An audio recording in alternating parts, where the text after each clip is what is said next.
대법원 2021년 2월 4일 선고 2017무 12552 판결 사건명 이혼 및 위자료 등 1. 국제사법 제2조 제1항에서 정한 실질적 관련의 의미 및 판단 기준 국제사법 제2조 제1항은 법원은 당사자 또는 분쟁이 된 사안이 대한민국과 실질적 관련이 있는 경우에 국제재판 관할권을 가진다. 이 경우 법원은 실질적 관련의 유무를 판단함에 있어 국제재판 관할 배분의 이념에 부합하는 합리적인 원칙에 따라야 한다 라고 정하고 있다. 실질적 관련은 대한민국 법원이 재판 관할권을 행사하는 것을 정당화할 정도로 당사자 또는 분쟁이 된 사안과 관련성이 있는 것을 뜻한다. 이를 판단할 때에는 당사자의 공평, 재판의 적정, 신속과 경제 등 국제재판 관할 배분의 이념에 부합하는 합리적인 원칙에 따라야 한다. 구체적으로는 당사자의 공평, 편의, 예측 가능성과 같은 개인적인 이익뿐만 아니라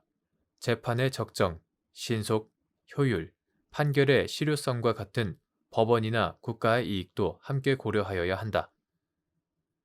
이처럼 다양한 국제재판 관할의 이익 중 어떠한 이익을 보호할 필요가 있는지는 개별 사건에서 실질적 관련성 유무를 합리적으로 판단하여 결정하여야 한다. 2. 국제사법 제2조 제2항에 따라 국제재판 관할권을 판단할 때 고려하여야 할 사항 국제사법 제2조가 가사사건에도 마찬가지로 적용되는지 여부 적극 및 가사사건에서 실질적 관련의 유무를 판단하는 기준 국제사법 제2조 제2항은 법원은 국내법의 관할 규정을 참작하여 국제재판 관할권의 유무를 판단하되 제1항의 규정의 취지에 비추어 국제재판 관할의 특수성을 충분히 고려하여야 한다 라고 정하고 있다. 따라서 국제재판 관할권을 판단할 때 국내법의 관할 규정을 가장 기본적인 판단 기준으로 삼되 해당 사건의 법적 성격이나 그 밖의 개별적, 구체적 사정을 고려하여 국제재판 관할 배분의 이념에 부합하도록 합리적으로 수정할 수 있다. 국제재판 관할권에 관한 국제사법 제2조는 가사사건에도 마찬가지로 적용된다. 따라서 가사사건에 대하여 대한민국 법원이 재판 관할권을 가지려면 대한민국이 해당 사건의 당사자 또는 분쟁이 된 사안과 실질적 관련이 있어야 한다. 그런데 가사사건은 일반 민사사건과 달리 공동생활의 근간이 되는 가족과 친족이라는 신분관계에 관한 사건이거나 신분관계와 밀접하게 관련된 재산, 권리, 그 밖의 법률 관계에 관한 사건으로서 사회생활의 기본 토대에 중대한 영향을 미친다. 가사사건에서는 피고의 방어권 보장뿐만 아니라 해당 쟁점에 대한 재판의 적정과 능률, 당사자의 정당한 이익 보호, 가족제도와 사회 질서의 유지 등 공적 가치를 가지는 요소도 고려할 필요가 있다. 따라서 가사사건에서 실질적 관련의 유무는 국내법의 관할 규정뿐만 아니라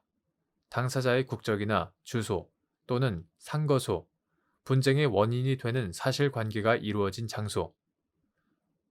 예를 들어 혼인의 취소나 이혼 사유가 발생한 장소, 자녀의 양육권이 문제되는 경우 자녀가 생활하는 곳, 재산 분할이 주요 쟁점인 경우 해당 재산의 소재지 등 해당 사건에 적용되는 준거법, 사건 관련 자료, 증인이나 물적 증거, 준거법 해석과 적용을 위한 자료,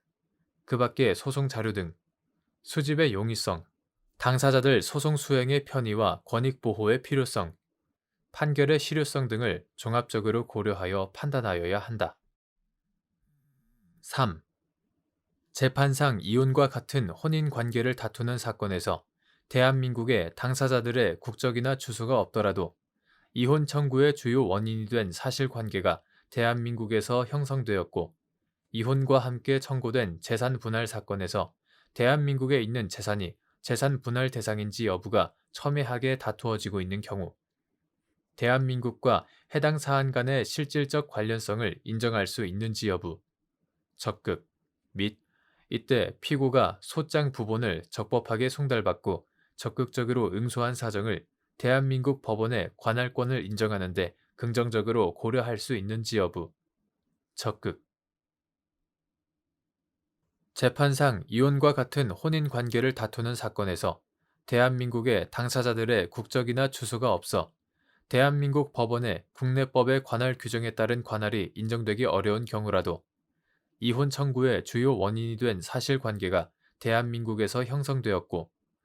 부부의 국적이나 주소가 해외에 있더라도 부부의 한쪽이 대한민국에 상당 기간 체류함으로써 부부의 별거 상태가 형성되는 경우 등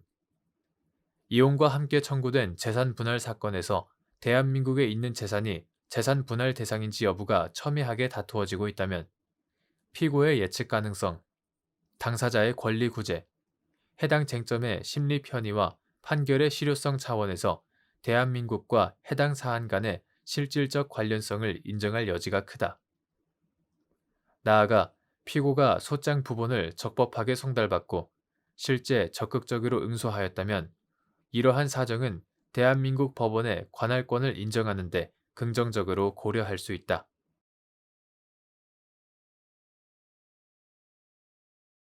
대법원 2021년 2월 4일자 2020스647 결정 사건명 성년 후견인 변경 1. 민법 제940조에서 성년 후견인 변경 요건으로 정한 피성년 후견인의 복리를 위하여 후견인을 변경할 필요가 있다고 인정되는 경우의 의미 및 성년 후견인 변경 사유를 판단할 때 재산 관리와 신상 보호라는 양 업무의 측면을 모두 고려하여야 하는지 여부, 원칙적 적극. 가정법원은 직권 또는 친족 등의 청구에 의하여 성년 후견인을 변경할 수 있는데 민법 제940조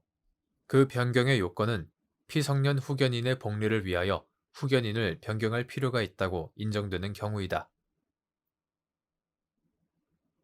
성년 후견 제도의 도입 취지 및 목적, 성년 후견인의 임무와 범위, 가정법원의 감독 권한 등을 종합하면 성년 후견인의 변경 사유인 피성년 후견인의 복리를 위하여 후견인을 변경할 필요가 있다고 인정되는 경우는 가정법원이 성년 후견인의 임무 수행을 전체적으로 살펴보았을 때 선량한 관리자로서의 주의 의무를 게을리하여